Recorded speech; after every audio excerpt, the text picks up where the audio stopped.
lingkungan sosial dan politik, di mana ini semua harus kita pertimbangkan ketika kita membuat fatwa di dalam era saat ini ya.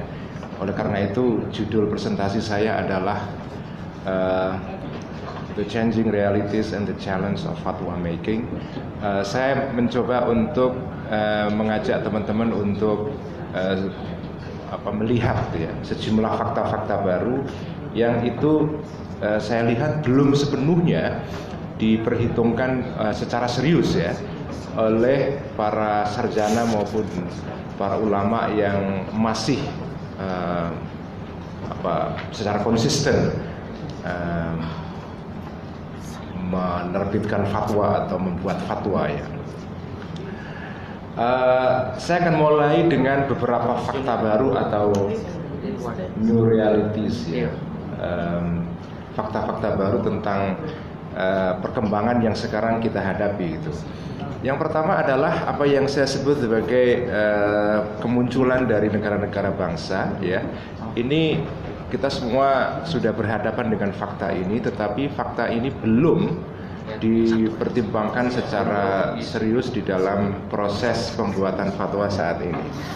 Jadi kemunculan negara bangsa yang pada ujungnya melahirkan satu perkembangan penting, yaitu unifikasi atau penyatuan hukum nasional. Kita menghadapi itu di Indonesia, kemudian juga negara-negara Muslim pasca kolonial juga menghadapi hal yang serupa.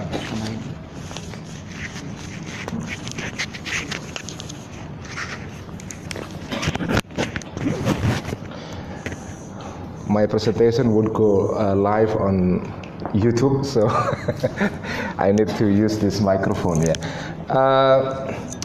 Jadi ini menurut saya fakta yang penting. Jadi fakta pertama adalah adanya konteks politik lahirnya negara-negara bangsa yang berakibat kepada unifikasi atau penyatuan hukum nasional, yang juga akibat berikutnya adalah membuat hukum-hukum agama termasuk hukum Islam menjadi hukum yang hanya berlaku pada area yang sangat terbatas, yaitu yang disebut dengan ahwal syakhsiyah. Ini semua fakta yang kita sudah tahu, tetapi implikasinya belum kita sadari secara serius ya. Fakta kedua adalah munculnya satu lingkungan geopolitik baru juga, yaitu munculnya global governance atau pemerintahan internasional, kira-kira begitu, yang di dalamnya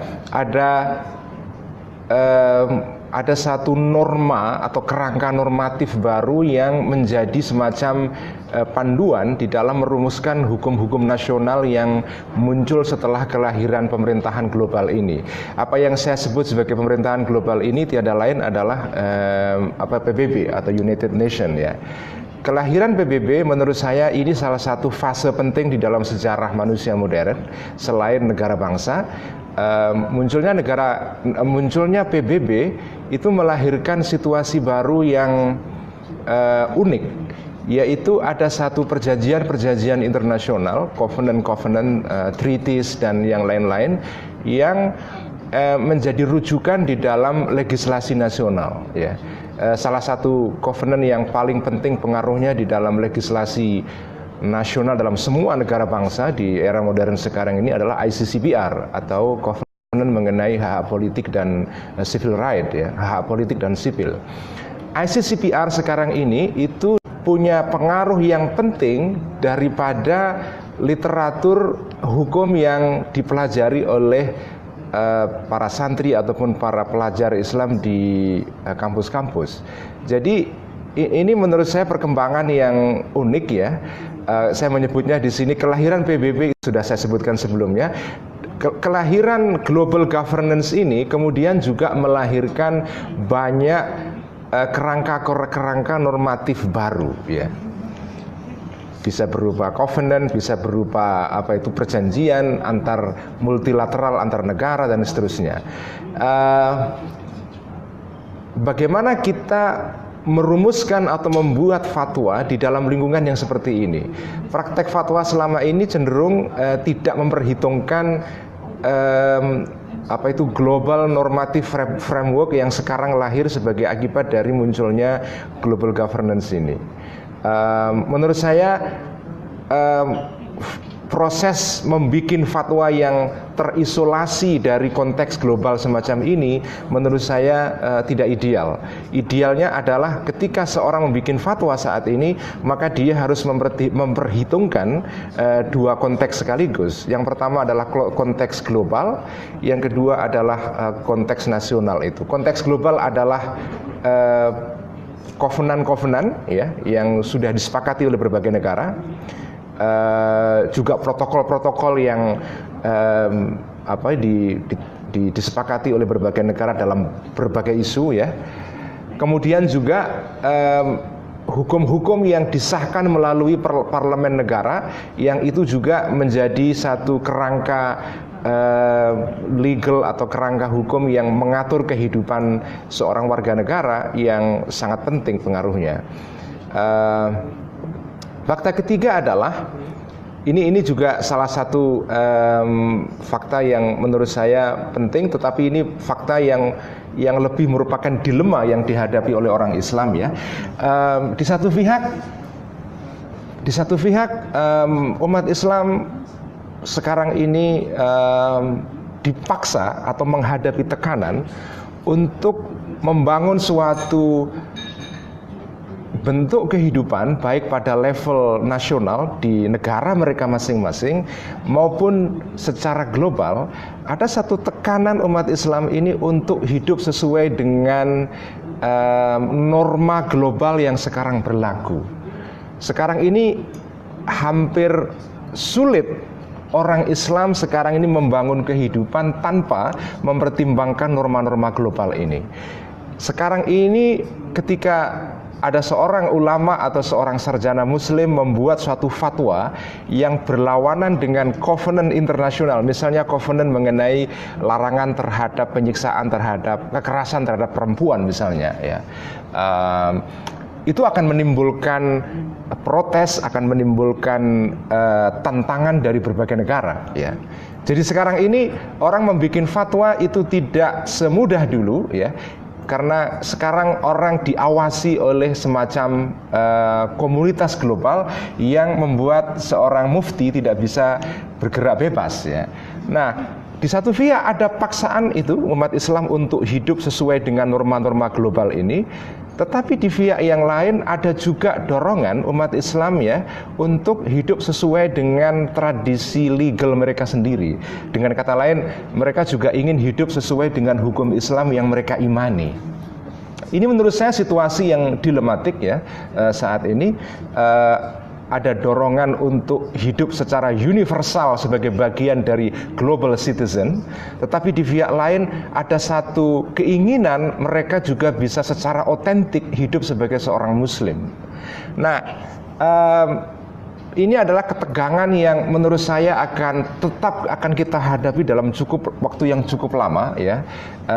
Kita semua sekarang ini sebetulnya hidup dalam situasi yang seperti ini dan mencari solusi sebetulnya. Bagaimana mencari semacam keseimbangan antara dua daya tarik ini, daya tarik hidup sesuai dengan norma global, kemudian juga hidup sesuai dengan norma-norma otentik yang berasal dari tradisi Islam sendiri.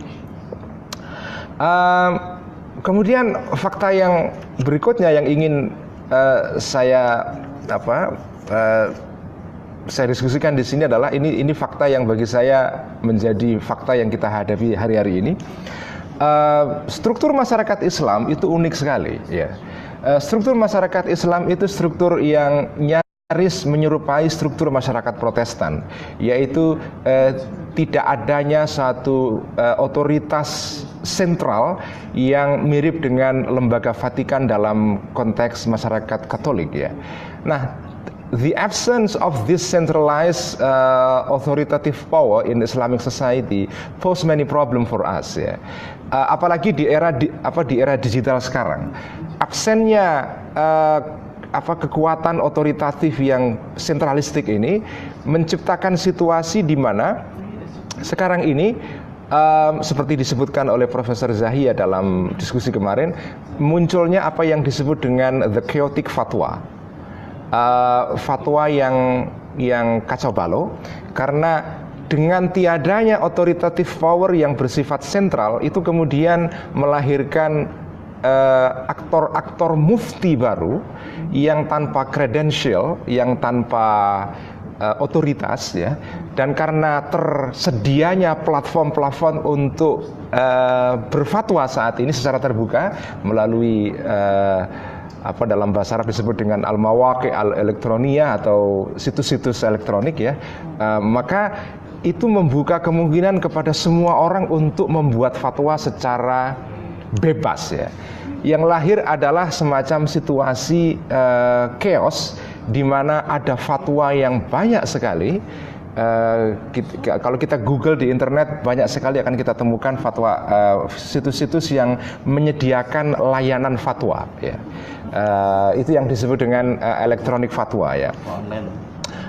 Nah, sekarang pertanyaan dari ini sebetulnya struktur masyarakat Islam yang desentralistik semacam ini ada banyak nilai positifnya, tapi di dalam konteks fatwa itu menimbulkan persoalan. Persoalan yang kemudian muncul adalah biggest question today is who has the authority to issue fatwa sekarang ini?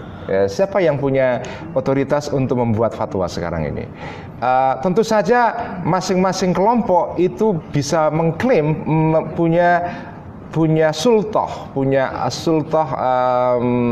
al-iftaiyah atau otoritas untuk membuat fatwa. Nah, bukan saja who has the authority to issue a fatwa. Pertanyaan berikutnya adalah bagaimana sebuah fatwa itu bisa otoritatif? How can a fatwa be authoritative? Pertanyaan berikutnya, authoritative to who? Ya. Karena fatwa yang dianggap otoritatif di dalam komunitas A belum tentu itu menjadi otoritatif untuk di komunitas B, ya. Apalagi sekarang mempertimbangkan kondisi komunitas Islam yang juga secara internal mengalami banyak perpecahan sebetulnya, ya. Jadi fatwa yang dianggap punya otoritas di dalam lingkungan NU misalnya, Nahdlatul Ulama, belum tentu itu dianggap punya otoritas yang sama di kalangan masyarakat Persis. Atau fatwa yang otoritatif di komunitas Persis belum tentu dia otoritatif di komunitas Nahdlatul Wathon, and so on and so on. Ini problem yang menurut saya akan kita hadapi dalam waktu yang cukup lama dan menjadi lebih problematis karena kita sekarang hidup di dalam digital era, ya. Nah, dengan melihat realitas-realitas baru itu, kita berhadapan juga dengan fakta-fakta yang sekarang ini masih terus bertahan, yaitu fakta-fakta terkait dengan praktek-praktek berfatwa yang lama yang masih terus bertahan sampai sekarang ini, dan ini menurut saya perlu difikirkan dengan serius, ya. Fakta yang menurut saya perlu kita pikirkan pertama adalah meskipun tadi saya sebutkan ada realitas-realitas baru, yaitu realitas negara nasional dan realitas global governance yang melahirkan normative framework yang baru, tetapi pada kenyataannya adalah fatwa-fatwa ini dibikin seperti saya tulis di sini, as if fatwa is an island unto itself. Fatwa itu proses pembuatannya sekarang ini kesannya adalah, ini saya berbicara mengenai tren yang umum, ya, bukan tren yang khusus. Secara umum trennya adalah fatwa itu seperti proses yang dirumuskan secara terisolasi dari konteks-konteks ini. Saya ambil contoh misalnya, ketika kita bicara mengenai masadirul istimbat atau masadirul hukam, sumber-sumber hukum, ya, kita selalu mengulang-ulang formula yang selama ini sudah kita hafal semua. Masadirul hukam atau masadirul istimbat, the sources of legislation are four, ya, Quran, Sunnah, Qiyas, and Ijma, and so forth. Nah, pertanyaannya adalah apakah kerangka seperti ini memadai misalnya untuk menghadapi situasi yang baru? Kenapa misalnya masadirul hukam itu tidak dikembangkan untuk mencakup misalnya konteks baru yang tadi saya sebutkan itu. Di mana letak KUHP di dalam perumusan fatwa kita? Di mana letak konstitusi nasional di dalam perumusan hukum kita misalnya? Di mana letak dan posisi undang-undang yang dirumuskan oleh negara nasional di dalam negeri-negeri muslim di dalam perumusan fatwa ini? Di mana letak kovenan-kovenan internasional di dalam perumusan fatwa kita? Nah, saya mungkin keliru, di sini ada praktisi fatwa yang banyak sekali ya. Tetapi kesan saya adalah proses perumusan fatwa di dalam masyarakat Islam sekarang ini, terutama kalau saya lihat situs-situs fatwa yang ada di internet, hampir sama sekali ya, itu mengabaikan konteks baru ini. Tidak ada pertimbangan tentang hukum nasional masing-masing di sebuah negara.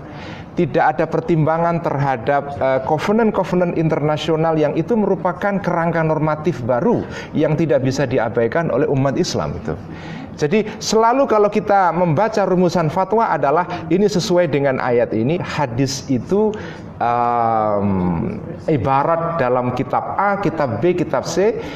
Itu semua menurut saya penting karena itu crucial atau perlu di dalam membangun fatwa yang otentik yang berasal dari tradisi Islam.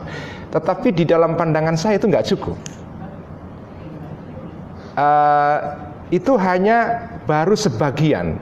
Sebagian yang lain adalah bagaimana fatwa ini diletakkan di dalam kerangka apa itu new realities tadi itu, realitas-realitas baru yang dihadapi oleh umat Islam itu. Jadi ini yang saya sebut sebagai the persistence of old habit, of old practice in which fatwa tend to be made in total dismissal of new realities. Ya, ini fatwa-fatwa di kita masih cenderung dibuat dengan cara mengabaikan sama sekali realitas-realitas baru ini. Mungkin waktu saya sudah mau habis ya. Saya akan cepat saja. Fakta kedua adalah munculnya politik identitas. Ini juga menurut saya salah satu fenomena baru yang mempengaruhi karakter fatwa saat ini. Politik identitas ini menimbulkan satu kecenderungan yang menarik di sebagian kalangan Islam, yaitu begini.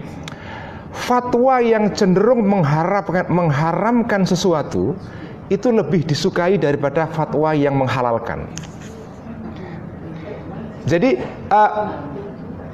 fatwa yang melarang itu lebih disukai daripada fatwa yang membolehkan. Kenapa? Karena fatwa yang mengharamkan itu memberikan sense of identity. Karena tahrim atau mengharamkan itu membuat masyarakat Islam itu menjadi satu entitas sosial yang unik. Karena kalau sesuatu itu boleh, orang Islam akan sama dengan yang lain-lain. Tapi begitu sesuatu itu diharamkan, maka dia memberikan identitas. Oleh karena itu, ada seorang pemikir Suriah namanya Dr. Jalal Al-Azam yang sudah meninggal beberapa tahun yang lalu. Dia menulis buku menarik sekali. Judulnya adalah Zihniyatut Tahrim atau mindset pengharaman. Nah, jadi ini menurut saya akibat dari satu politik identitas. Umat Islam lebih membutuhkan fatwa yang mengharamkan ketimbang fatwa yang menghalalkan. Oleh karena itu, misalnya beberapa contoh yang agak sedikit anekdotal adalah misalnya perayaan Valentine Day atau perayaan Valentine, Christmas, fatwa-fatwa tentang kehidupan atau lifestyle baru ya. Fatwa-fatwa terkait dengan lifestyle baru itu kalau yang cenderung menghalalkan itu tidak disukai. Karena kalau menghalalkan itu membuat orang Islam itu tasyabbuh bil akharin atau membuat orang Islam sama dengan orang lain. Hanya fatwa yang mengharamkanlah yang membuat mereka itu distinct as a social entity. Itu yang menurut saya itu salah satu akibat dari munculnya tren atau gejala politik identitas yang muncul akhir-akhir ini. Nah, cuma meskipun ada banyak tantangan tadi itu, ada satu promising development yang menurut saya perlu juga ada perkembangan positif yang perlu juga dipuji ya, atau diangkat sehingga kita tidak semuanya pesimis ya. Salah satu perkembangan positif adalah yang menurut saya penting adalah ada satu kesadaran di kalangan new generation of scholars, di kalangan new ulama ya, new Muslim scholars, a new drive to reform Islam from within. Itu menurut saya penting sekali. Ada satu kesadaran bahwa kesadaran pentingnya merumuskan kerangka baru.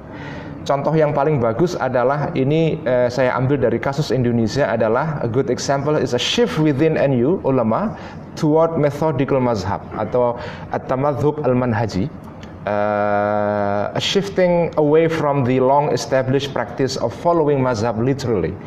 I think this is a very positive trend in Indonesian Islam, in which there is an urgency, a sense of urgency that the long-standing practice of tamadhub, of following madhab literary, is no longer effective and relevant.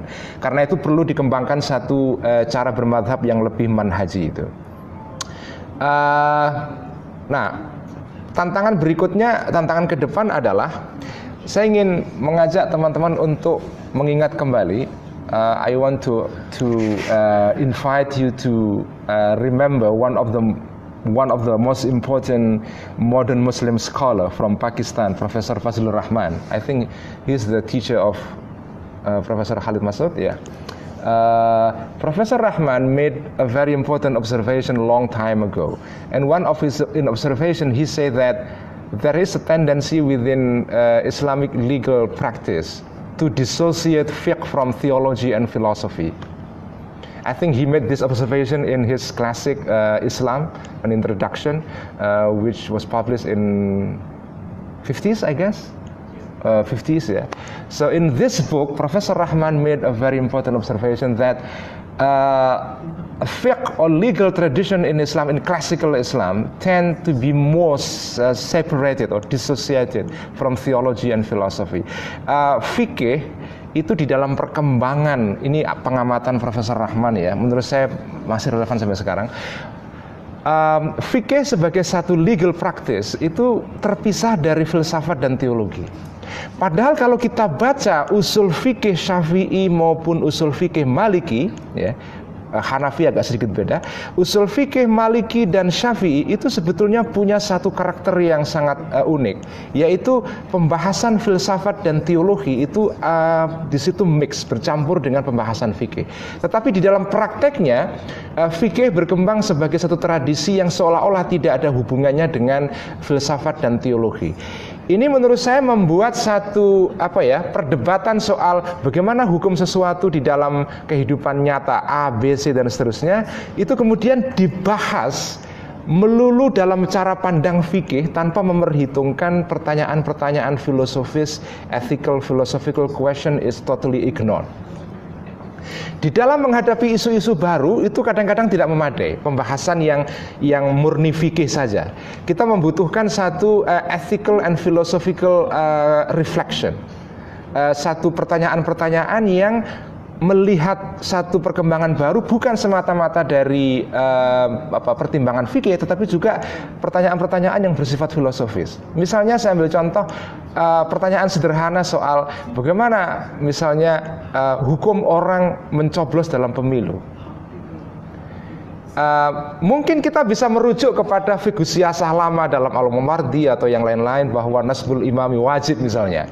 Tapi itu kan jawaban yang tidak memuaskan di dalam masyarakat sekarang ini, karena masalah mencoblos pemilu itu misalnya butuh satu pembahasan yang tidak semata-mata fikih, tetapi juga membutuhkan misalnya political philosophical theory misalnya, pembahasan yang berasal dari diskusi-diskusi yang berkembang di dalam filsafat politik.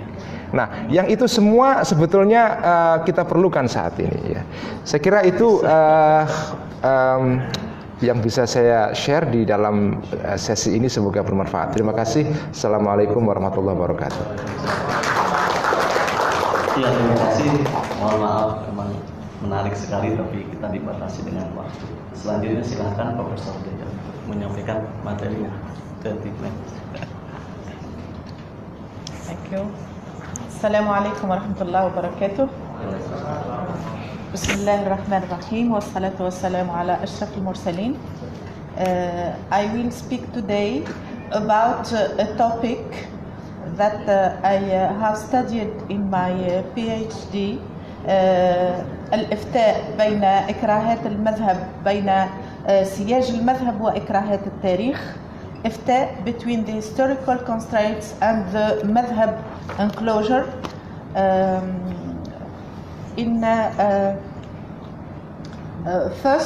First of all, I will speak about this topic as it was in history.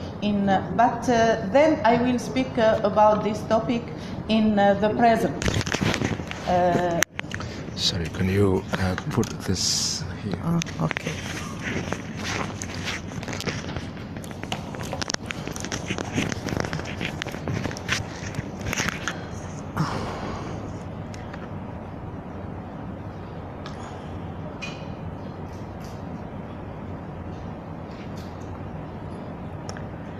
In history, the madhab enclosure since the 6th century, that the four Sunni doctrines had exhausted all the possibilities of self-development.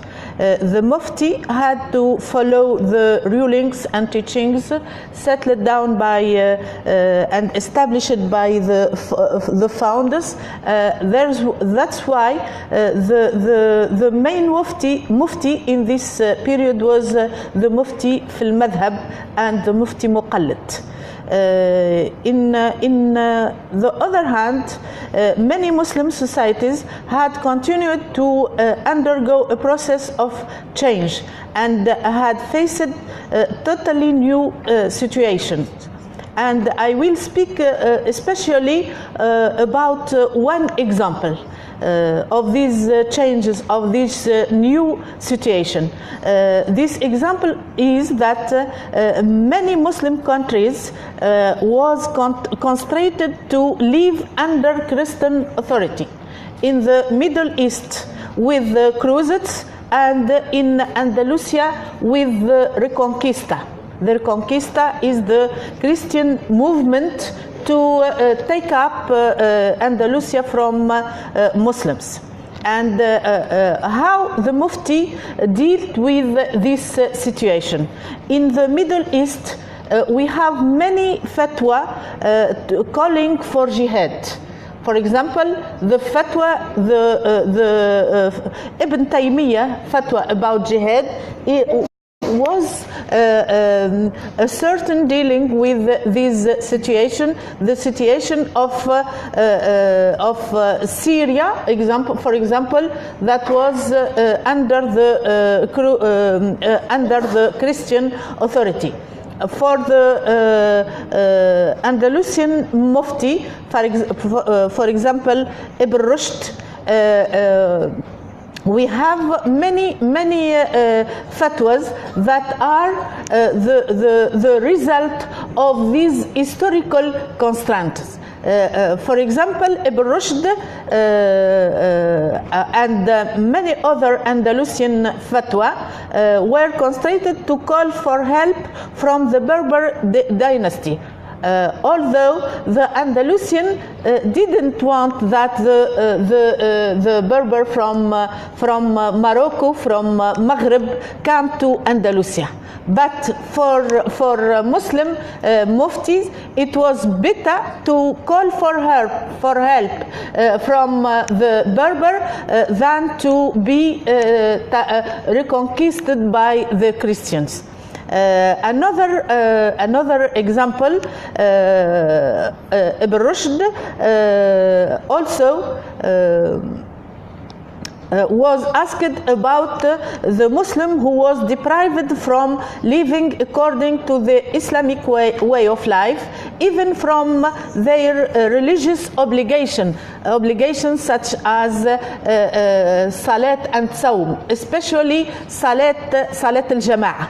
With some Andalusian towns reconquisted, the Muslim living in these towns was deprived from Salat al-Jama'ah, from living as the Muslim way of life,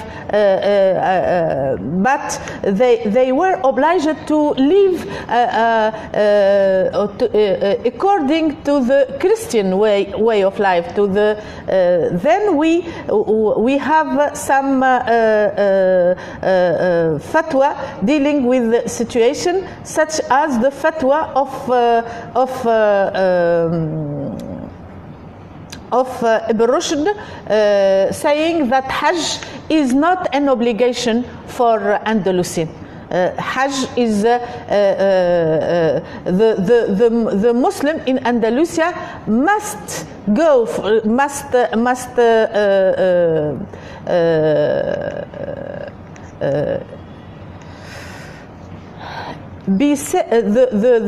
Hajj must be set aside from them, and that they have instead of it to participate in jihad bil nafs wa jihad bil mal.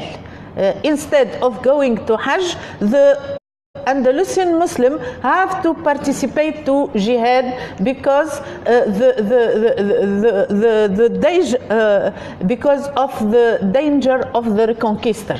Then another fatwa from the same faqih about the Christians living under Muslim authority. We know that the Christians living under the Muslim authority are تحت أحكام أهل الذمة. أحكام أهل الذمة, but Ibn Rushd was constrained to give a fatwa in contradiction with أحكام أهل الذمة. Yusuf ibn Tashfin, the Khalifa of the Murabitun who went in help from Al-Maghrib to Al-Andalus, he asked Ibn Rushd what to do with the Christians living in the Muslim towns like the Christians of Granada. And Ibn Rushd gives the fatwa that these Christians can be deported from Granada to Al-Maghrib, and thousands of these Christians was effectively deported by Yusuf ibn Tashfin from Granada to the south of Maghrib. These example give this fatwa give us the example that the Mufti, when he is under these historical constraints, he can give fatwa from outside the norms, the madhab, from outside the norms, the legal norms and rulings, and he was constrained to be pragmatic, to give pragmatic solution imposed by these historical constraints. Sometimes this fatwa was in contradiction with the scriptural rulings, with what is said in the madhab, with the madhab rulings. And this situation also was the circumstance when the theory of maqasid was elaborated by Shatibi.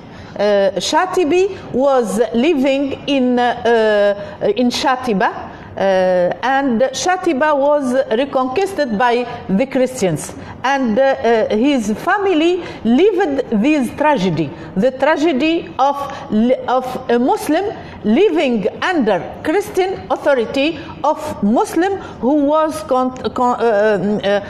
contradicted to constrained to leave his town because he was unable to live as the Muslim life way, or and that's why Ash-Shatibi give these the theory of maqasid to demonstrate that the basic principles are more important than details, that to save his life the Muslim is authorized to not praying Salat al-Jama'ah, for example, to not let some other the others know that he is Sa'im, and in general, that the Muslim is in this such situation is authorized to set aside and to change the scriptural laws when they are against the daruriyat. When these laws are against the حفظ النفس and حفظ الدين and حفظ المال, the Muslim is authorized to set aside these scriptural texts.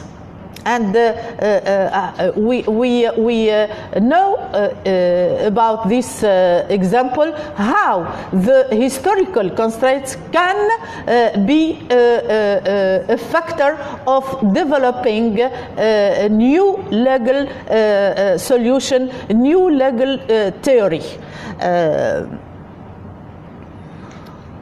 That was the situation from this example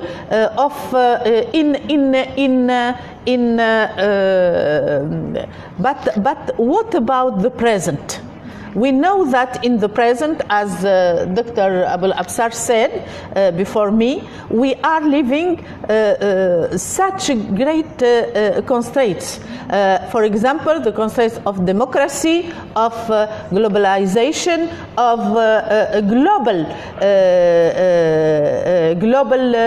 legal norms and values, the constraints of human rights. And all these constraints let the Muslim faqih or mufti give the question how we can deal with these constraints. And I choose an example from these constraints, the example of gender equality.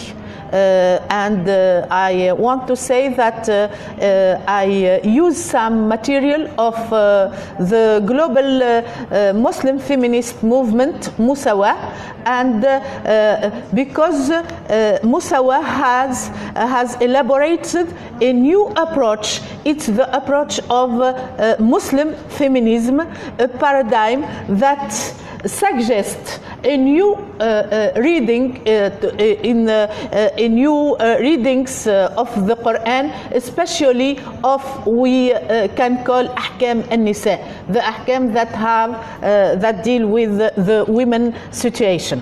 Then I will speak about reforming ahkam an-nisa as a modern constraint. We know that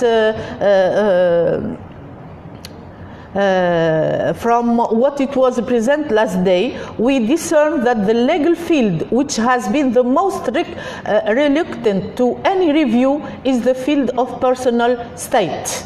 The Muslim thinkers and the Muslim scholars had reviewed the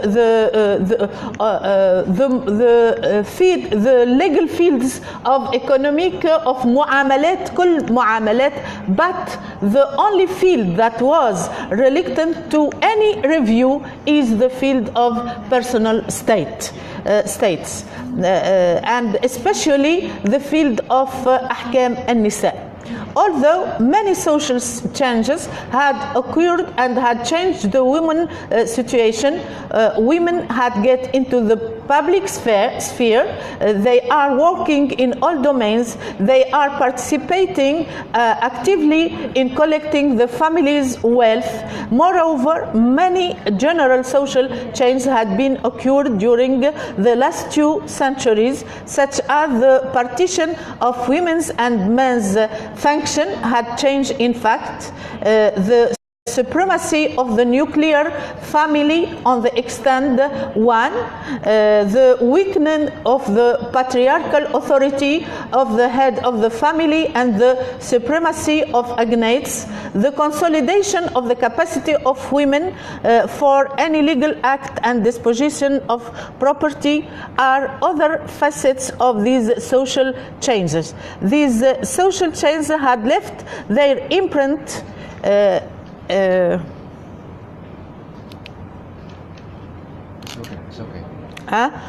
their imprint on the Muslim family law, which in the process of codification is gradually losing its traditional features, such as the superiority of men over women and of agnates over cognates. How these constraints of these changes affect the contemporary family law? First of all, what are the contemporary Muslim family laws? We think that we have one Muslim family law, but in fact we have many Muslim family laws. There are diversity of because as there are diversity of human in the understanding of Sharia, there are significant variance among family laws. We can discern 3 political and legal systems in the Muslim family law. The first system is selectively reforming and codifying parts of fiqh, including family laws, and later amending these codes through the same selective process. Example, the most Muslim majority countries are dealing with this system. Then okay, thank you. Then the second one is continuing to use particular version of classical fiqh without codification, such as the situation in Saudi Arabia. Then the third system is setting fiqh aside and drawing on a Western legal system, such the example of Turkey, that have a legal system based on the Swiss model. There is no single Islamic family law that applies to all Muslims in all places. Rather, Muslim family laws differ between countries and communities, drawing on religious foundation as well as diverse culture, customs, and norms. Then we know that Muslim family laws depend on geography, religion, culture, and society.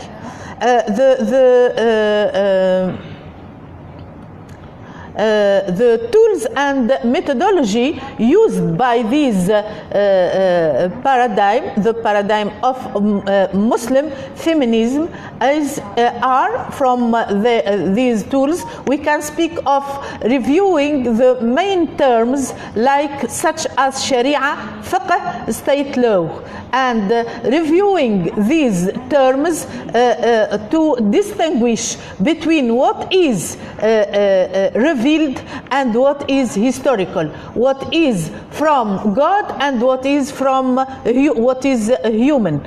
For example, when we take the example of polygamy, what it is said in Sharia, especially in Surah An-Nisa, it was said, وَإِنْ خِفْتُمْ أَلَّا تَقْسِطُوا فِي الْيَتَامَى فَانكَحُوا مَا طَابَ لَكُم مِّنَ النِّسَاءِ مَثْنَى وَثُلَاثٍ وَرُبَاعٍ. ثم إضافة إلى ذلك نجد فإن خفتم ألا تعدلوا فواحدة، ثم يضيف في نفس السورة في سورة النساء ولن تستطيعوا أن تعدلوا بين النساء ولو حرصتم. When we read these verses in a new approach from the feminist paradigm, how can understand these verses that polygamy is permitted, but in some situation, إن خفتم ألا تقسطوا في اليتامى, it is permitted with condition. The condition is أن تعدلوا بين النساء, and this permission is and this condition seems to be impossible when it was said ولن تستطيعوا أن تعدلوا بين النساء ولو حرصتم. That's what is said in Sharia, in Quran. But what about classical fiqh? In classical fiqh, polygamy is allowed in any situation and without condition. For most classical jurists, it was a right for men that could not be curtailed through condition. Some jurists saw it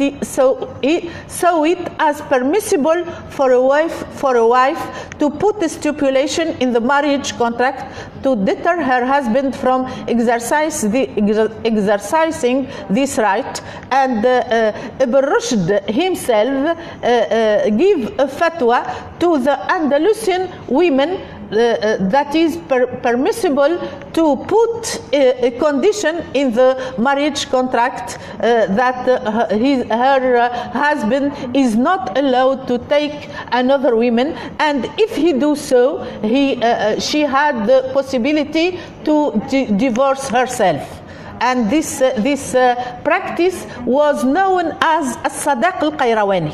الصداق القيرواني from Qayrawan in Africa, in Tunis. In the 2nd century of Hijrah, Al-Imam Suhnun, one of the eminent students of Imam Malik, make a fatwa, give the fatwa that it is permissible to put this condition in the marriage contract. What about the state law? The state, what polygamy is allowed in the most Muslim countries. The second situation is polygamy is subject to restriction, such as fair treatment of all co-wives in the allocation of time, maintenance, sexual rights, and such. For example,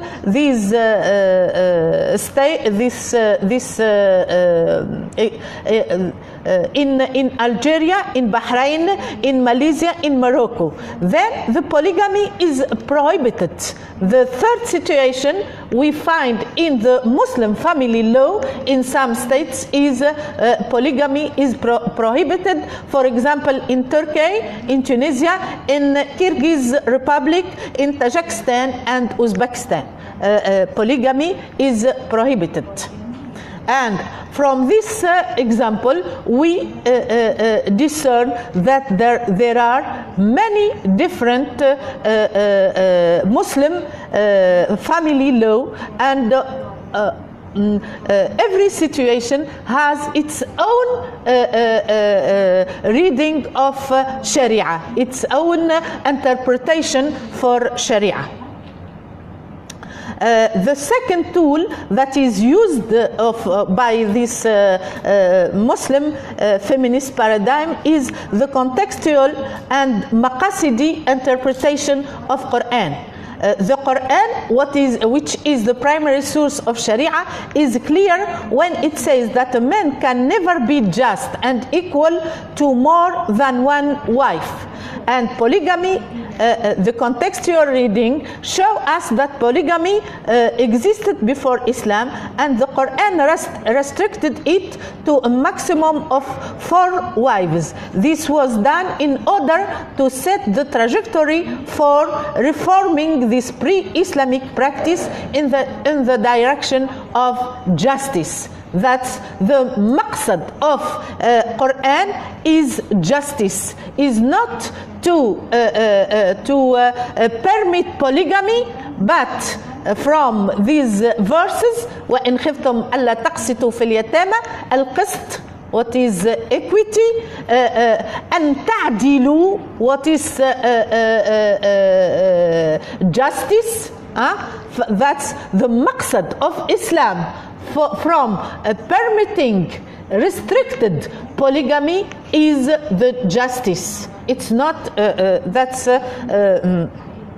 if this trajectory had been followed, polygamy would have been abolished by now. This is the aspiration of many Muslim women, and this is the methodology used by Tunisian legislator to prohibit polygamy.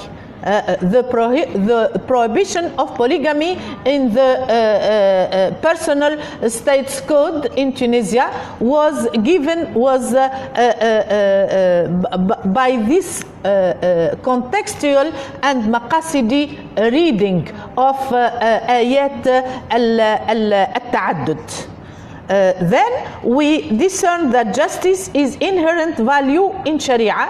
It is one of its high purpose, and Muslim on earth must strive to realize this value. How can we work together to build justice, the justice in the Muslim societies? Sorry. Okay, I will finish. Then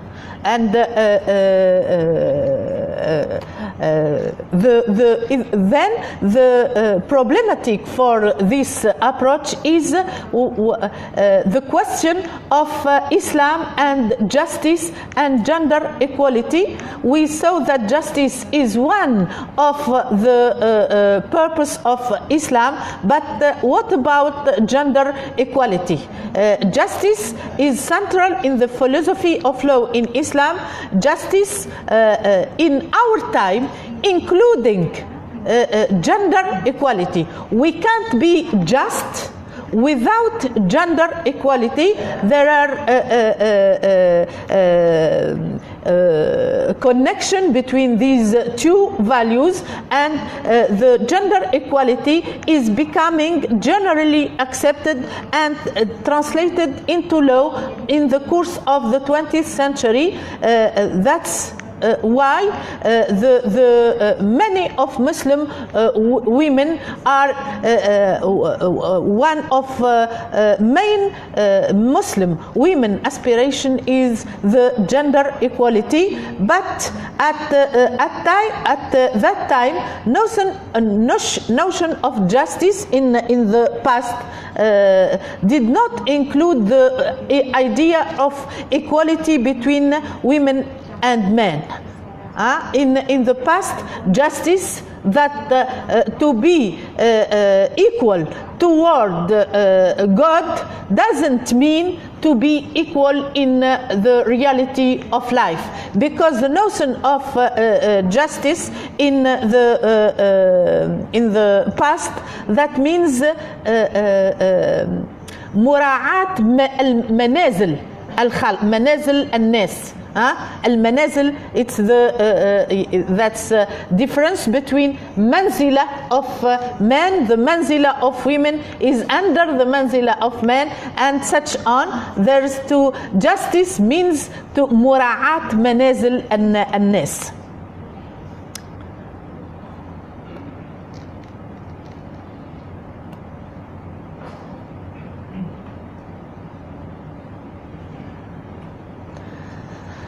For this, what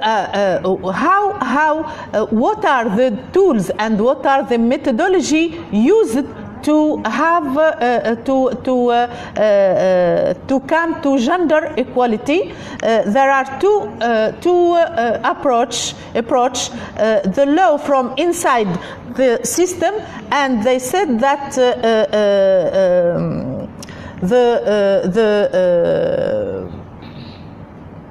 there are many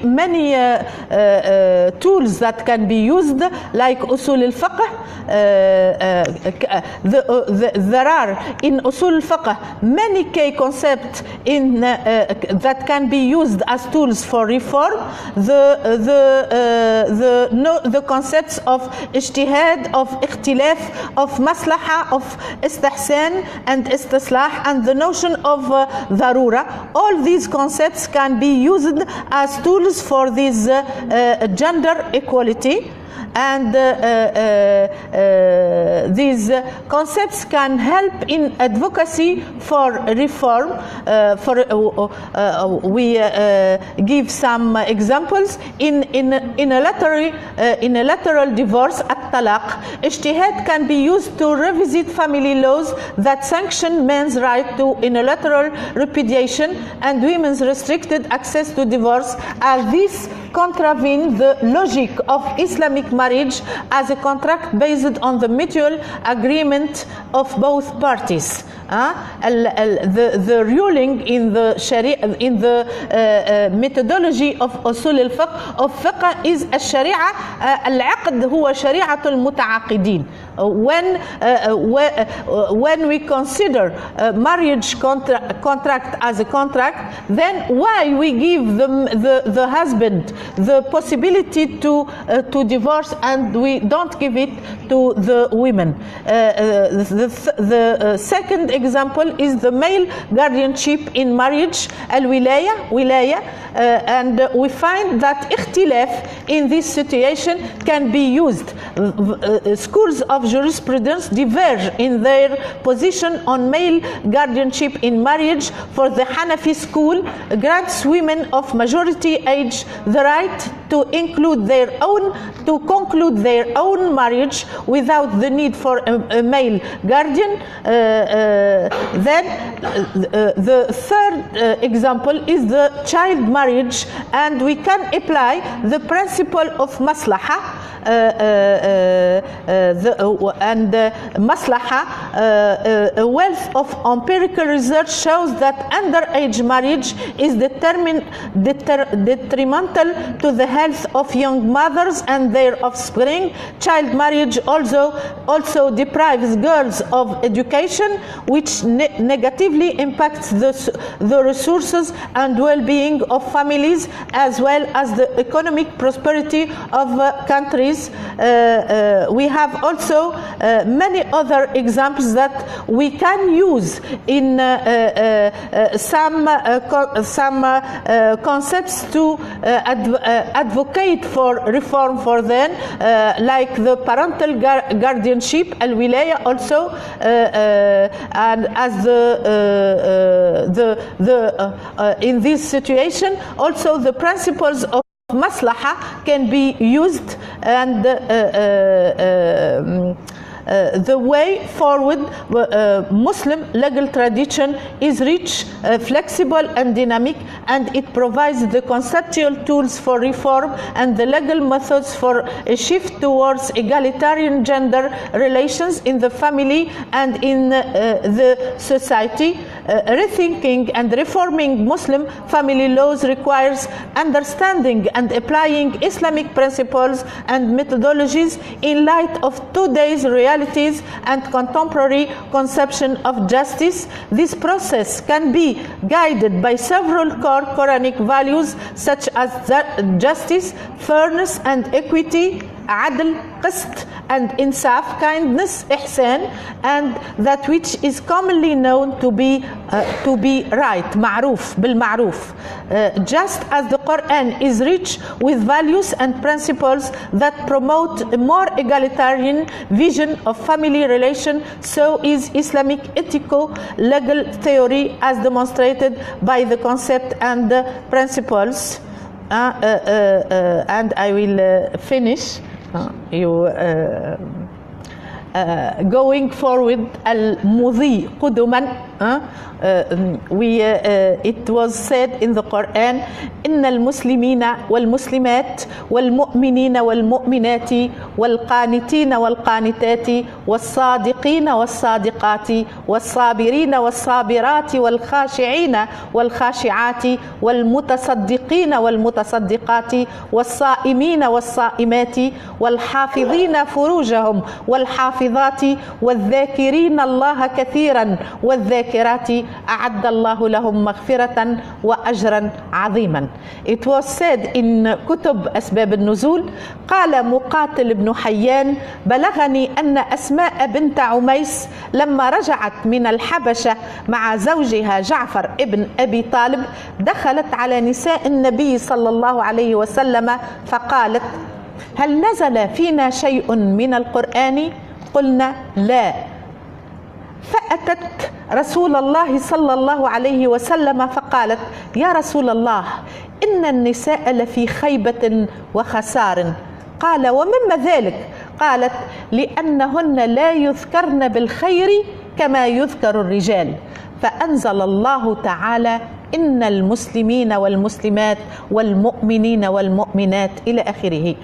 وقال قتادة لما ذكر الله تعالى أزواج النبي صلى الله عليه وسلم دخل نساء من المسلمات عليهن فقلنا ذكرتن ولم نذكر ولو كان فينا خير لذكرنا.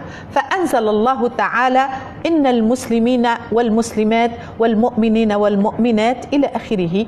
فإذا كان الله سبحانه وتعالى قد استجاب في وحيه إلى تطلعات النساء إلى العدالة والمساواة فكيف للمسلم اليوم ألا يفعل ذلك؟ شكرا.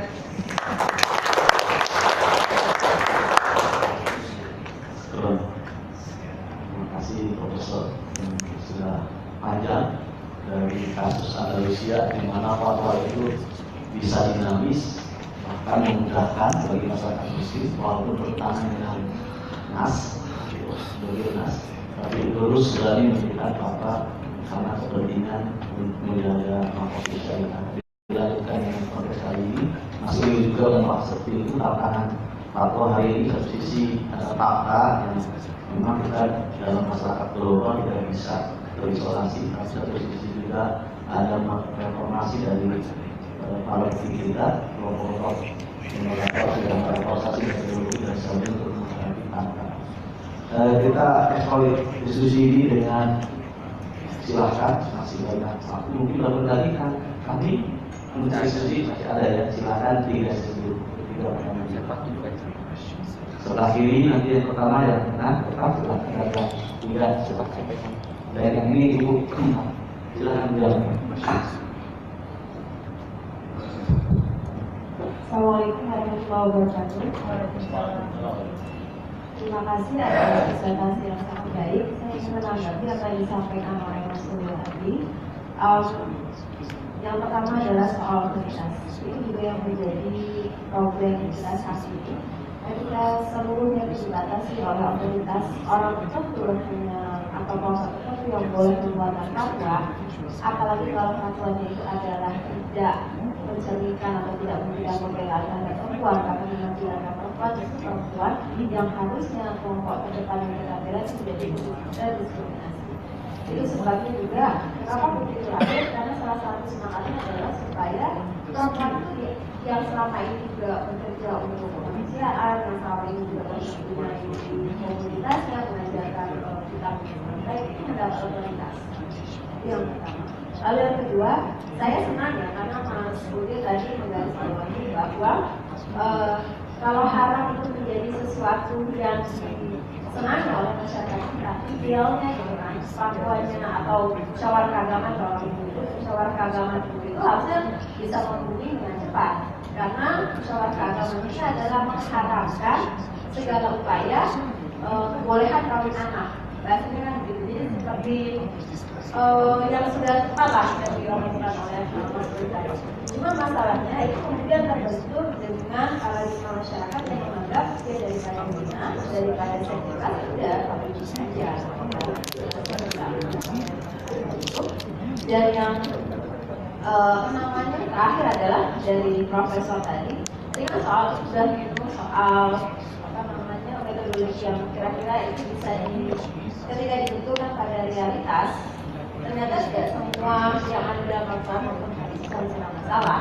Dan lalu kalau kemarin Prof bilang soal kias itu ternyata juga tidak bisa menyelesaikan masalah saat ini karena banyak hal yang terjadi saat ini itu tidak terjadi di masa lalu dan di masa akan datang. Misalnya saja soal perkosaan, terminologi dalam fikih kan kami mencoba mengkiaskannya itu dengan muharib atau hiraba, jadi orang yang merampok. Jadi kalau dalam fikih ICIP itu disebutkan orang yang merampok, merampas, hukumannya juga bahkan lebih sadis kan, pada saat itu tadi dia dipotong dengan silang karena tangan kanan dengan kiri kayak seperti apa dikasih dan sebagainya. Nah, problematika kita sekarang adalah ketika itu ada dalam fatwa, kemudian dianggap tidak berhukum. Apalagi kemudian profesor kemarin bicara tidak semua loh masalah kias itu, apa tidak semua masalah itu ada kiasnya. Nah, saya mau minta pendapat kita. Ya. Itu tuh tengahnya apa, Pak? Itu ya, tengah. Oh, nanti salah. Sini dulu. Atau saya udah belok. Oh, boleh lah. Atau ya, itu dulu. Saya sikat. Iya, boleh sikat aja dulu.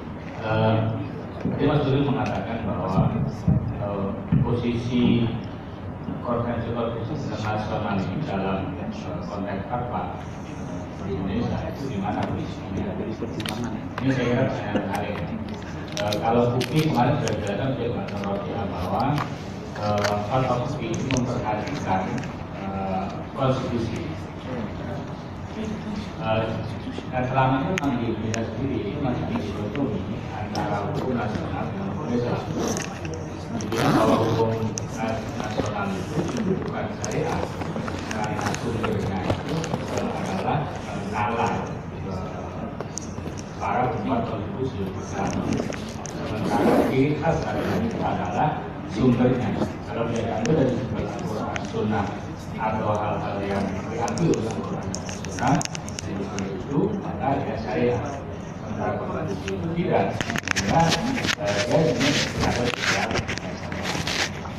Tawaran Mas Duli menurut saya menarik, bagaimana ke depan kita menganggap bahwa konstitusi itu termasuk konvensi internasional itu dianggap sebagai produk, bukan sumber menurut saya, sebagai produk yang senilai dengan produk yang digali dari Al-Quran dan Al-Hadis dan sumber-sumber yang lain.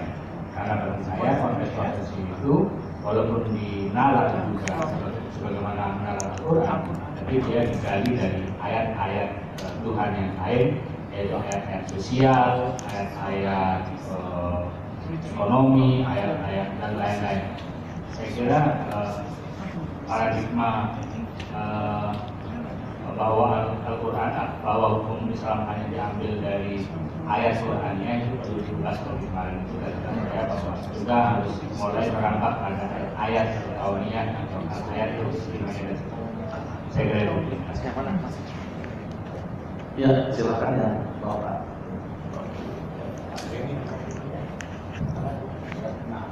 Nama saya Dini Hamdani. Saya bertanya. My question is addressed to Mas Kulil.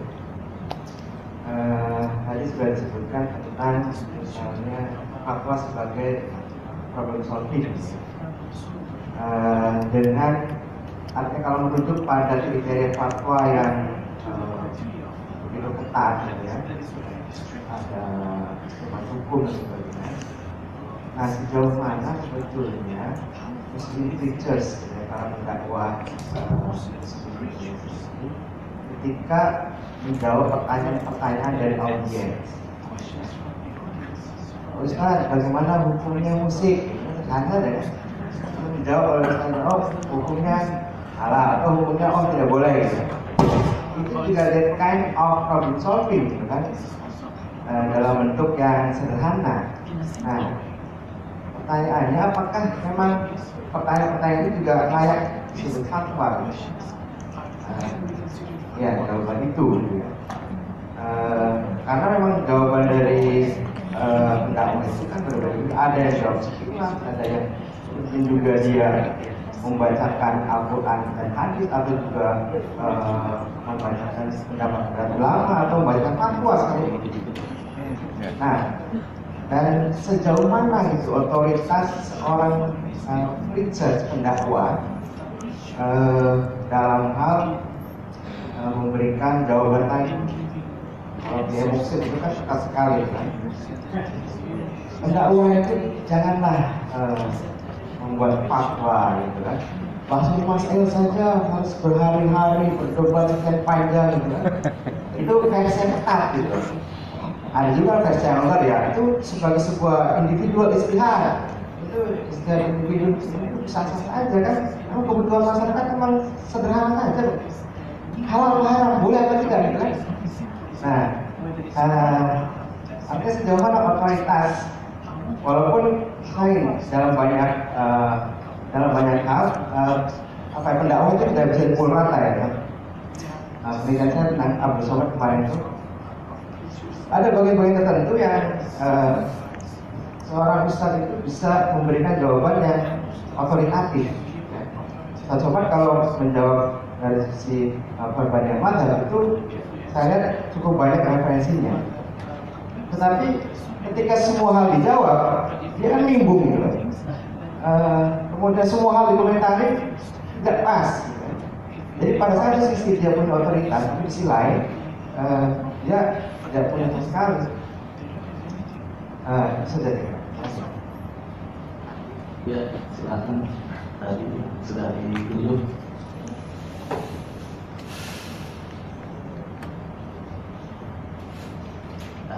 Terima kasih. Assalamualaikum warahmatullahi wabarakatuh. Saya ingin menanggapi dari Mas Ulu serta Profesor tadi.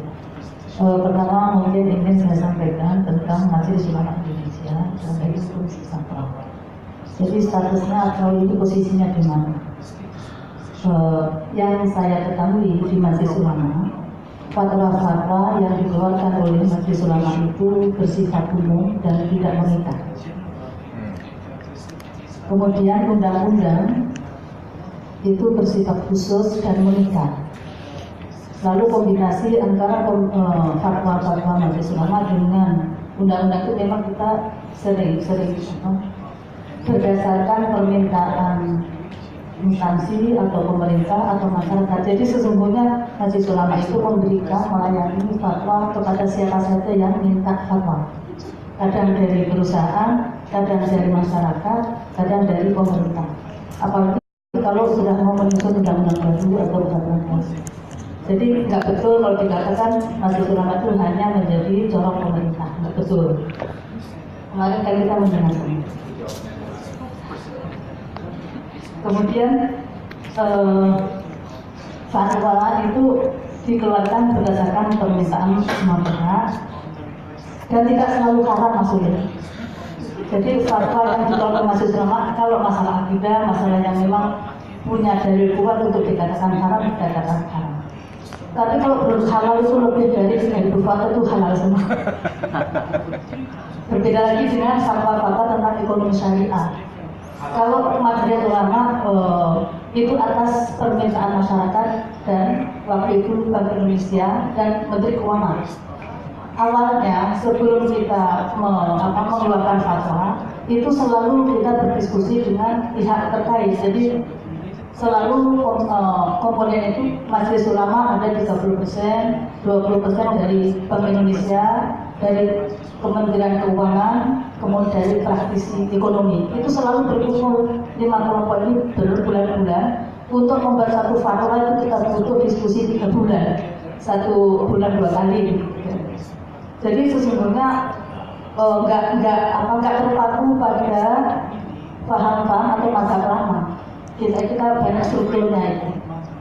Terus yang kedua tentang poligami ini Profesor Zahia. Tadi pakai bahasa Indonesia. Tentang poligami yang kami pahami dan kami sampaikan kepada masyarakat di Indonesia dan juga pernah dibahas di Majelis Ulama. Apakah perlu dilarang seperti di Mesir gitu misalnya. Terus yang berkembang begini. Poligami itu bukan semata-mata kebutuhan laki-laki. Karena apa? Nggak semua laki-laki suka poligami. Juga nggak semua perempuan menolak poligami, itu persoalannya. Kalau janda kasihan kan? Iya, jadi nggak semua laki-laki anti poligami, juga nggak semua perempuan menolak poligami. Kira-kira begitu. Sehingga kita nggak mengeluarkan kata-kata. Tetapi yang kita jelaskan begini. Asal bukan suami saya. Yang kita sampaikan kepada masyarakat, ada mungkin yang berbeda. Kenapa setiap kita belajar fikih itu nanti kita bernikah langsung kalau Ta'ala fankihu ma qabalakum minan nisa masna langsung begitu bunyinya, hampir semua kata fikih yang beda begitu. Mungkin ini yang perlu dikoreksi. Kenapa?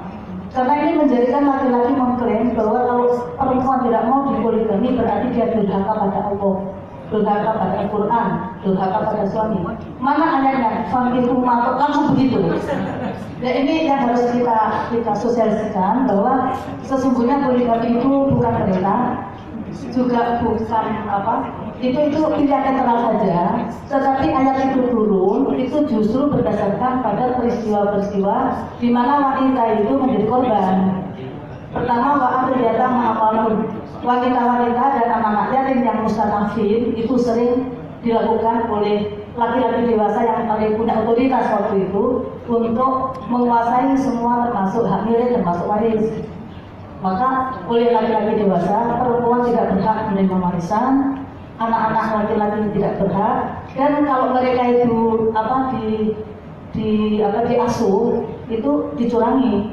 Maka Al-Quran inilah yang kemudian memberikan peringatan. Jadi judulnya peringatan kepada pelanggaran laki-laki dewasa. Serahkan itu harta anak yatim kalau mereka itu sudah dewasa. Diserahkan tetapi ditukar. Diserahkan juga ke rumah yang besar yang punya anak yatim diklaim sebagai milik pengasuh. Rumah dia yang jelek ini peninggalan ayahnya. Ditegur lagi sama Al-Quran. Wala kata badal khobi sabit toyi. Pelanggaran ketiga. Anak yatim ini punya warisan uang keping dirham dinar disatukan sama uang pengasuh. Kalau anak yatim ini punya uang sampai 1 miliar berupa kepingan emas dan perak, sementara pengasuhnya hanya punya 50 juta digabung jadi satu. Setiap hari digunakan untuk makan bersama habis. Maka ditegur lagi oleh Allah wala ta'kulu amwalakum illa amwalikum. Pelanggaran keempat, masih cerita pelanggaran, yaitu si laki-laki ini menikahi anak yatim yang pernah diasuhnya tetapi nggak dibayar maharnya. Itu loh persoalannya. Maka ketika tidak dibayar mahar, Allah menegur, wa in khiftum alla tuqsitu fil yatama, kalau kalian itu tidak membayar mahar pada anak yatim, fankihu ma talaba. Coba kamu nikah sama perempuan yang tidak yatim, mau 2, mau 3, mau 4, kok pasti kamu membayar maharnya. Kira-kira gitu pemahaman saya. Ya demikian, assalamualaikum warahmatullahi wabarakatuh. Ibu dari mana, mohon maaf? Dari MUI. Dari MUI ya. Selanjutnya sebutkan dari mana Ibu? Yeah. Ini MUI juga ini. Okay, so my question goes to Dr. Zakia. As you mentioned in your presentation, actually there are 3 types of contemporary family law that exist in the Muslim world. The first one is the selective reform and the continuous tradition, and the other is going on Western legal system.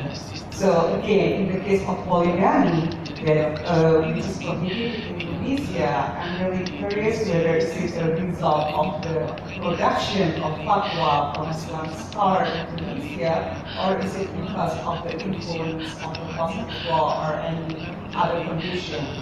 When if it is a result of the production of fatwa, I think it is very interesting to see how the fatwa is produced and how it comes to the prohibition of polygamy, because it's against the mindset of the Islam. Thank you. Ya, alhamdulillah sudah disampaikan semuanya. Dan langsung saja masuk dulu, adanya lebih banyak. Sudah dicatat Kepikiran. Langsung saja. Can you use the microphone? The clip on. Sorry.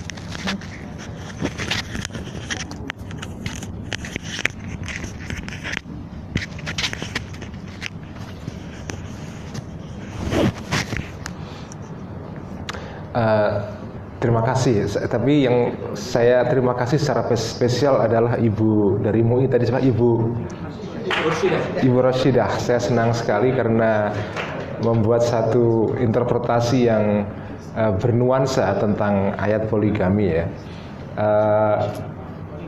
Menurut saya salah satu bidang studi yang layak dipelajari kembali di dalam diskusi kita mengenai hukum Islam itu terkait dengan teori amar, Nadhariyatul Amr fi Usulul Fiqh al-Islami, teori mengenai perintah. Itu menurut saya satu bidang studi yang menarik, tapi menurut saya kurang mendapatkan perhatian karena hukum dalam Islam itu kan teorinya adalah hukum itu adalah khitabullah kan, divine speech. Hukum itu adalah ujaran Tuhan yang berisi tiga kemungkinan, bisa berisi perintah, bisa berisi iqtida dalam teori usul hukum fikih usul fikih tradisional kita ya, bisa berupa iqtida, berupa tuntutan, bisa tuntutan untuk melakukan sesuatu namanya amar, atau tuntutan untuk meninggalkan sesuatu namanya nahi, ataupun berupa takhir atau pilihan bebas ya, yang menghasilkan hukum yang disebut dengan mubah. Nah, tapi yang disebut dengan khitab itu kan sumbernya adalah amar ya, atau nahi. Sebenarnya itu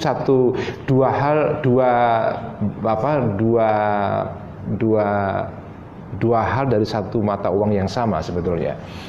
Nah, teori mengenai perintah di dalam usul fikih itu menarik karena itu dibahas secara cukup canggih sekali di dalam literatur usul fikih kita. Nah, salah satunya adalah ayat ini, wa in khiftum alla tuqsitu fil yatama fankihu ma taba lakum minan nisa. Ini kan menarik karena di situ ada amar itu. Nah, orang yang tidak paham tentang teori amar, teori mengenai perintah, dia bisa memahami kata fankihu itu kan fi'il amar, itu disebut sebagai perintah. Lalu dari sana kesimpulannya adalah nikahul mathna wa thulatha wa ruba itu adalah amar, itu perintah. Padahal di dalam usul fikih memahami amar atau perintah itu kan cukup kompleks sekali. Misalnya ada satu teori yang mengatakan, yang saya kira ini menarik, al-amru ba'dan nahyi la yufidul amr, tapi yufidul ibahah misalnya. Di dalam teori usul fikih kan kalau ada amar, ada perintah yang turun setelah setelah ada nahi, setelah ada larangan, maka itu bukan perintah, itu hanya menunjukkan bahwa itu boleh itu. Misalnya contoh yang terkenal dalam usul fikih kita kan larangan tentang ziarah kubur ya. Nahaitukum an ziyaratil kuburi fazuruha. Nah, hadis ini itu bagi orang yang tidak paham teori tentang amar itu bisa juga dipahami perintah ziarah kubur. Itu pemahaman orang NU.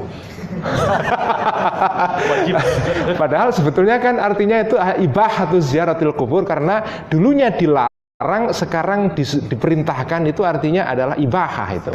Nah, saya khawatirnya sekarang kan ada gerakan namanya gerakan kayak mempromosikan poligami sekarang.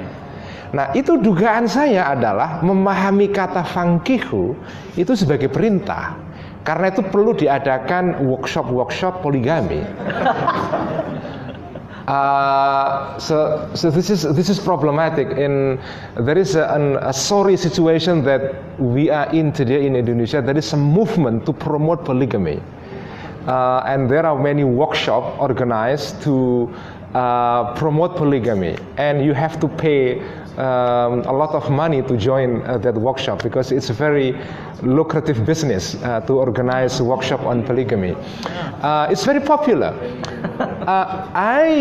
my suspicion is that this promotion of polygamy is based on the wrong understanding of the theory of command, nadhariyatul amr fi al-hukm al-islami.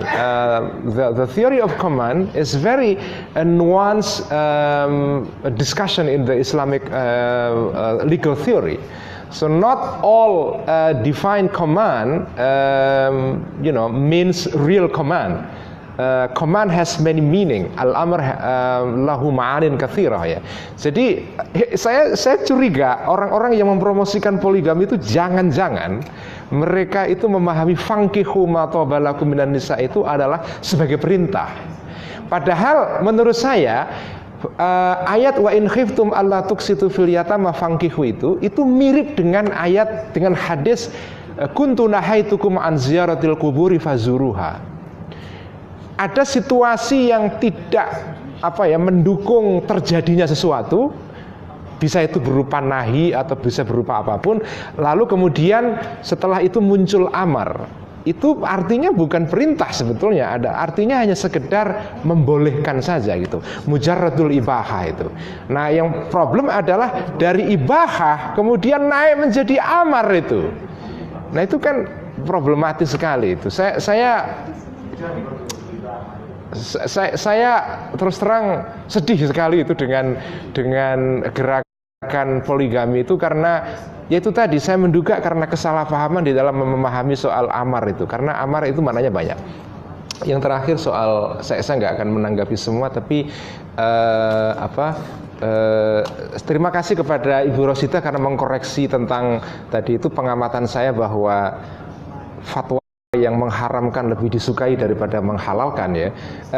Observasi saya ini sebetulnya saya dasarkan kepada situasi mutakhir sekarang ya, terutama yang berkaitan dengan hukum-hukum yang berhubungan dengan masalah identitas. Itu memang hukum-hukum yang tahrim, yang mengharamkan itu lebih disukai.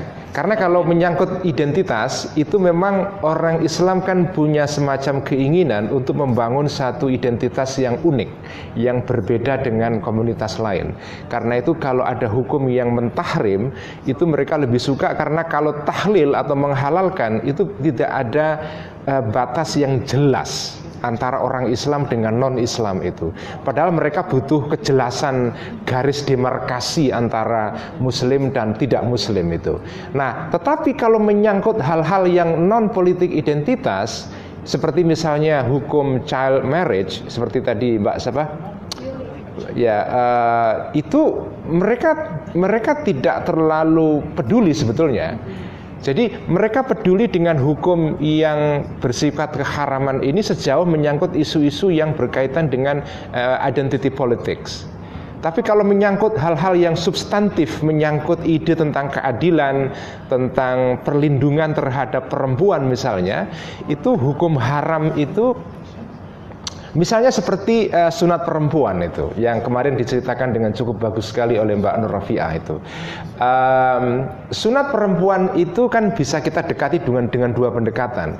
Sunat perempuan bisa kita dekati dari sudut politik identitas, tapi bisa juga kita dekati dari sudut the substantive law, menyangkut soal keadilan dan juga proteksi terhadap perempuan. Nah, ini ada dua pendekatan. Pendekatan terhadap isu ini dari sudut politik identitas, pendekatan isu ini dari sudut perlindungan perempuan dan menjamin rasa keadilan. Nah, kalau dihadapkan dengan dua pendekatan begini, pendekatan yang mengarah kepada politik identitas itu lebih disukai. Karena dianggap ini bagian dari tradisi, ya. Makanya di dalam muktamar NU yang di Makassar dulu itu kalau nggak salah mauquf ya. Oh enggak ya. Huzaimah yang memutuskan. Itu yang nulis itu jawabannya adalah jawaban dari Huzaimah. Oke. Jadi jawabannya bagaimana? Jawabannya boleh-boleh aja. Boleh-boleh aja ya. Nah tadi itu kembali kepada Bu Rosidah tadi itu, tidak semua laki-laki suka poligami dan tidak semua perempuan menolak. Jadi rupanya ada masalah juga di dalam paradigma yang berkembang di kalangan perempuan juga. Tidak semua perempuan juga memahami tentang paradigma gender equality, itu masalahnya juga ya. Saya kira itu apa yang bisa sebagian saya tanggapi, tapi mungkin yang lain Mas Denny soal otoritas ini memang problem juga itu. Saya cenderung begini cenderung mengatakan begini. Memang situasi sekarang yang chaotic ini tentang fatwa ini itu sangat tidak ideal. Tetapi menghapus sama sekali otoritas fatwa dari masyarakat Islam itu juga nggak ideal juga. Karena kan ada satu, misalnya di Turki itu fatwa lebih terkontrol karena hampir semua diskusi mengenai keagamaan itu kan dimonopoli oleh lembaga negara yang disebut dengan Kementerian Agama, yang di Turki disebut dengan Diyanet, itu Kementerian Keagamaan. Nah, fatwa-fatwa itu tidak bisa disebarkan secara liar di Turki. Jadi ada kontrol yang ketat dari negara. Tetapi menurut saya situasi semacam ini juga mungkin berlawanan juga dengan struktur masyarakat Sunni yang jauh lebih desentralistik. Kalau kita sentralkan itu menurut saya juga bermasalah juga. Jadi ada kontrol tetapi tidak kontrol yang terlalu dimonopoli oleh negara. Karena dalam beberapa kasus fatwa itu seperti tadi saya sebut, bagi masyarakat Islam itu saya menyebut di dalam slide saya tadi itu, fatwa itu adalah redemptive exit. Yang saya sebut dengan redemptive exit artinya adalah karena orang Islam faktanya itu tidak mungkin memulihkan kembali hukum Islam menjadi hukum nasional seperti pada era kekhilafahan dulu. Nggak mungkin. Menurut saya mustahil itu. Misalnya menghidupkan kembali hukum jinayat atau hukum tentang civil code dalam Islam secara keseluruhan itu nggak bisa. Tetapi menolak sama sekali hukum Islam juga tidak bisa. Komprominya sekarang kan akhwal syahsiyalah yang diakomodasi menjadi hukum nasional. Nah, tetapi fatwa itu sebetulnya adalah kompromi juga. Fatwa kan tadi dikatakan oleh Bu Rosidah betul, fatwa MUI itu tidak mengikat. Sebenarnya bukan hanya MUI saja, semua fatwa kan tidak mengikat. Karena itu kata Kiai Mahbub Maafi kemarin itu, dia mengatakan semua fatwa itu moderat. Karena boleh-boleh saja diikuti juga boleh, enggak juga enggak apa-apa. Ya, artinya fatwa ini memang tidak binding. Tetapi justru karena tidak binding, dia menjadi jalan keluar orang Islam yang mencari hidup yang otentik. Orang Islam itu kan kepengen hidupnya tetap ada kaitan dengan tradisi Islam.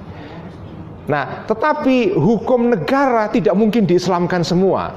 Jalan tengahnya apa? Selain akhwal syahsiyah, ada fatwa. Mereka masih bisa nanya kepada kiainya, kepada NU, kepada Muhammadiyah, kados pundi hukumipun rokok kiai, bagaimana hukumnya rokok itu, artinya kan tetap orang merasa ada sesuatu yang datang dari agama yang mengatur kehidupannya, meskipun itu tidak berupa hukum negara yang mengikat. Itu. Terima kasih. Ya, terima kasih. Memang fatwa ini yang individual yang tadi ditanyakan oleh itu, memang itu ada kaidah, kalau mau ditanya tidak boleh diajukan gitu ya, di satu sisi itu. Tapi masalah kapasitas keilmuan yang mungkin ada buktinya belum tersosialisasikan dengan baik. Tapi maksud ini bukan saya Indonesia ini kan proses ekonomi sedang berlanjut, termasuk di bidang ekonomi sekarang sudah banyak undang-undang yang mengatur itu. Bahkan fatwa DSN itu mengikat untuk kebijakan BNI OJK sekarang. Nah, itu perlu jadi pertimbangan. Tidak setiap fatwa itu boleh mulzim, tapi kaidahnya fatwa itu mulzim ketika yang bertanya. Jadi di ormas itu, contohnya di Persis, keputusan di ormas itu mengikat bagi anggotanya. Tapi di luar anggota ya sama. mungkin dia mau juga. Jadi sebenarnya fatwa itu memang dasarnya boleh menguji, tapi ketika fatwa itu diminta oleh komunitas, kalau di ormas itu mengikat yang saya tahu. Makanya bukan fatwa, tapi keputusan bahasanya dan mengikat anggotanya. Mungkin sebagai penamaan wawasan gitu, seperti itu.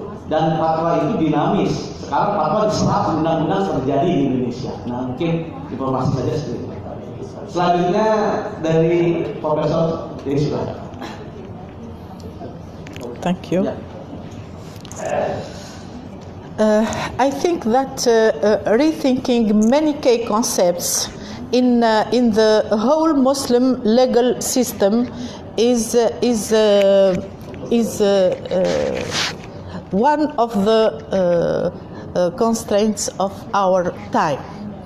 And rethinking, for example, the term of Sharia itself. What is Sharia? Is it a legal code like the code used in our times? Or is it a way of life according to some values, according to the Muslim values, especially the values of ihsan, of ma'ruf, of qist, of adl? I think that when we know that the verses of ahkam in Quran is only 500 verses, with repeating the same hukum in many verses, we find that the real number of ahkam verses is limited in less than 100 hukum. But the Quran, in Quran, there's 6,236 verses. What about the other verses? The Quran is not Sharia, and Sharia is not a legal code.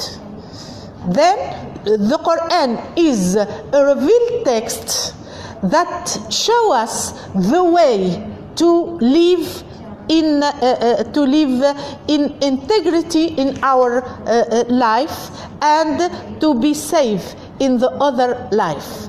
The way that is Sharia, the term Sharia in Arabic language, Sharia means the way. It's a way of life according to this value. But what about ahkam? About these ahkam? These ahkam are contextual. Most of the ahkam in the Quran are pre-Islamic ahkam. And when the Quran take these ahkam, there's usually another alternative.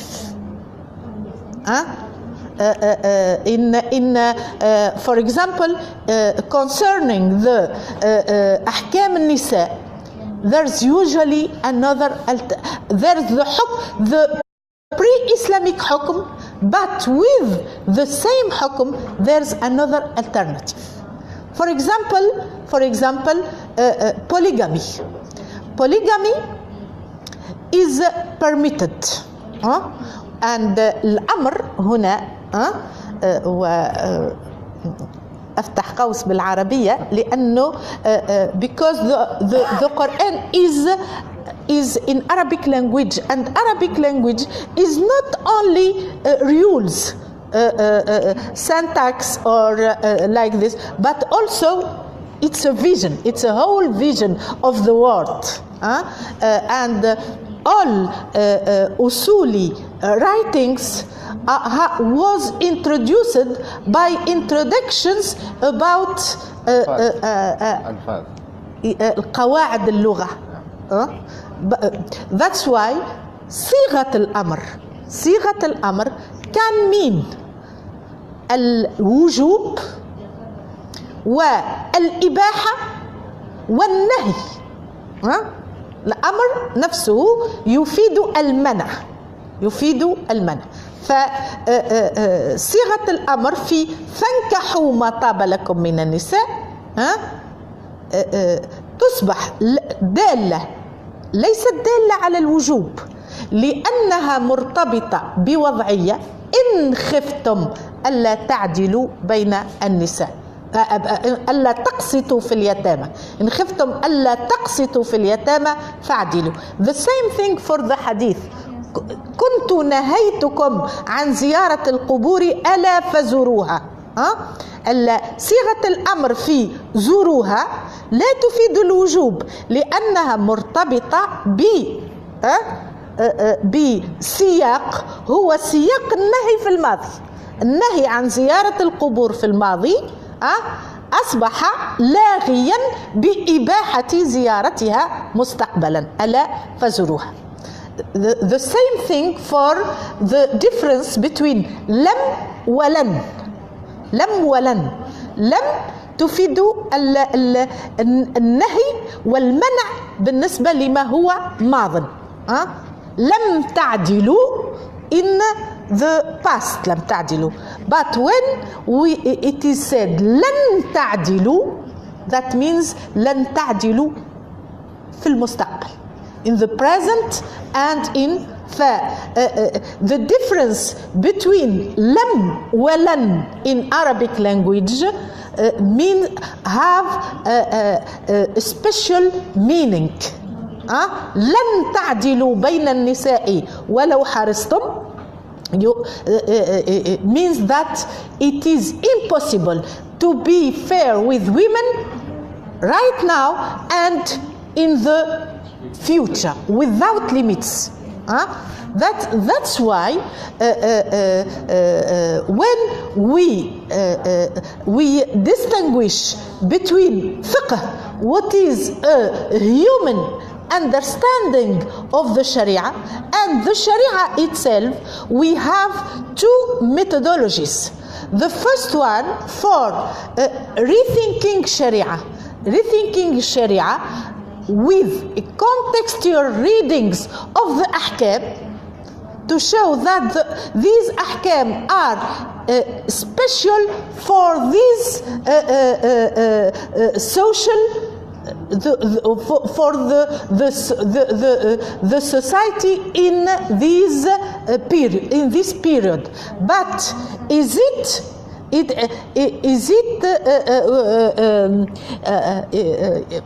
could it be the same in the society of our period? We must think about this when we use the contextual readings of ahkam. Then the maqasidi reading of Sharia, we say when we look at this example, إن خفتم ألا تقسطوا، القسط بين اليتامى، القسط is equity، قسط. وإن خفتم ألا تعدلوا، العدل، فواحدة، ثم ولن تعدلوا، العدل. Then what is the مقصد of polygamy, of the permission of polygamy? What we say, the polygamy is permitted in a situation, a special situation, عدم القسط في اليتامى. It is permitted with special condition، العدل بين النساء. العدل بين النساء is impossible، ولن تعدلوا بين النساء ولو حرصتم. ولو حرصتم، لو in Arabic language is a condition. And even we want to be fair with women, it is impossible for men to be fair with women, with the co-wives. Then, according to this interpretation, the Tunisian personal states code prohibits polygamy.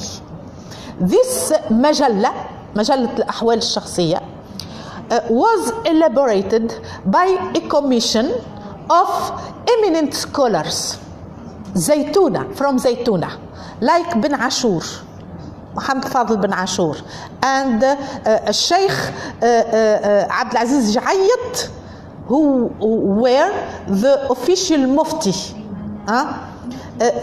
It's their the Quran of the main sources, the Quran and Hadith, concerning polygamy, that it was the interpretation of these eminent and because this justice is impossible in earth with men regarding women, then the maqsad of this hukum is to prohibit this permission.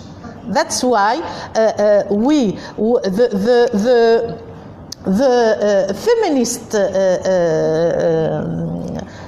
the Muslim feminists are inspired by these readings, the readings of Muhammad bin Ashur, of Tahir Haddad also. Tahir Haddad, an eminent Tunisian thinker, in his book Imra'atuna fi Sharia wal Mujtama', he gave the same reading, the same interpretation concerning polygamy, concerning talaq, concerning child marriage, and concerning these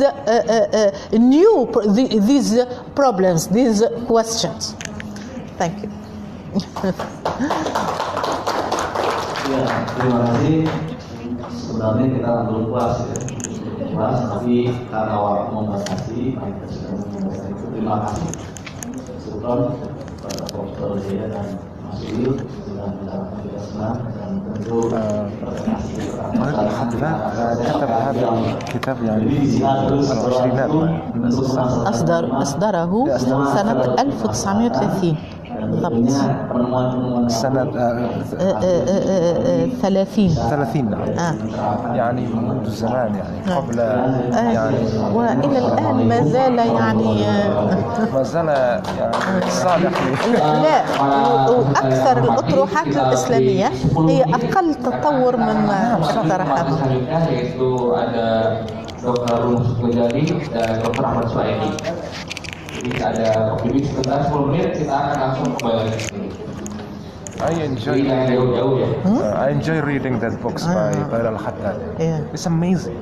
It's amazing, yes. It was written a long time before this contemporary discussion.